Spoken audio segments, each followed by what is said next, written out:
My name is Greg Hintz from the Sheriff's Office, and come on up here. The reason I got involved in this is because Marcia Porter, she's out here somewhere, keeps bringing up this receipt from their records that shows in 1938 we took possession of a .38 semi-automatic Colt weapon that was used in a homicide, and it was given to the Sheriff's Office. It was actually given to the commissioners in 1938 to give to a sheriff if they needed an extra weapon, okay?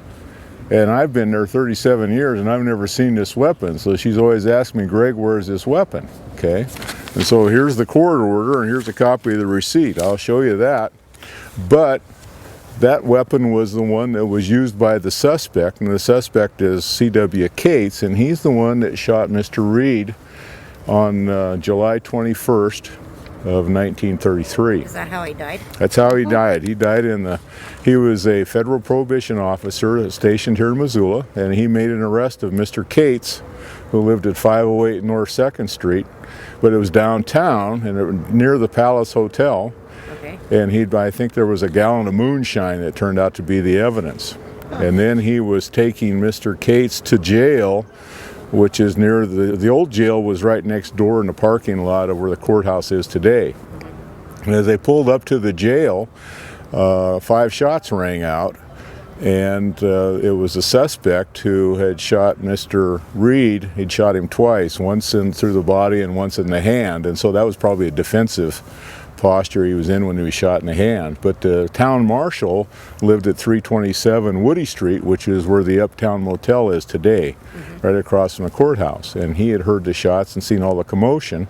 And Sheriff Thompson was at the sheriff's office too, and they ran out and they made an immediate arrest of him. And Cates said that it was in self-defense, that Reed had pulled his gun on him first. Well, that story was wrong. Now, Reed was taken to Thornton Hospital, and I have no idea where that was at that point, but Thornton Hospital, and he died about 3 hours later. His wife was with him. He had 3 children at that time. These 2 children here had died previously and had been buried out here at the cemetery prior, and then when Paul was buried here, they disinterred them and brought them here to be buried by him. They died of pneumonia at a very young age. Mr. Cates then stood trial for this. Well, first off, let's go back up.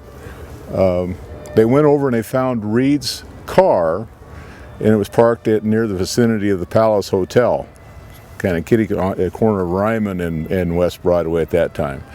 And underneath some clothes and stuff was his service weapon. Okay, so he wasn't armed at the time that he made the arrest of Mr. Cates, and he didn't search Mr. Cates when he was taking him to jail. And I don't even think he was handcuffed, and they were in Cates's vehicle. Okay, so then the shooting occurred near the courthouse at that time. Okay, now they went to trial, and Cates was found guilty of homicide, and he was sentenced to death, and he was supposed to be executed December 8th of that year. That's how fast things moved in those days. Well, this was in July that the death occurred. December 8th, he had already been sentenced, and he was supposed to be executed at the courthouse there on December 8th. Mr. Cates' execution had been stayed a number of times. In fact, the sentencing judge that sentenced him, Theodore Lentz, committed suicide in the courthouse in the fall of 1933. The 2 governors for the state of Montana at that time stayed the execution, and they all died. So Mr. Cates ended up being released from prison as an old man and returned to Missoula and died of old age here in Missoula. Okay. Never have found the gun, though. If you guys know where that gun is, that's where we need.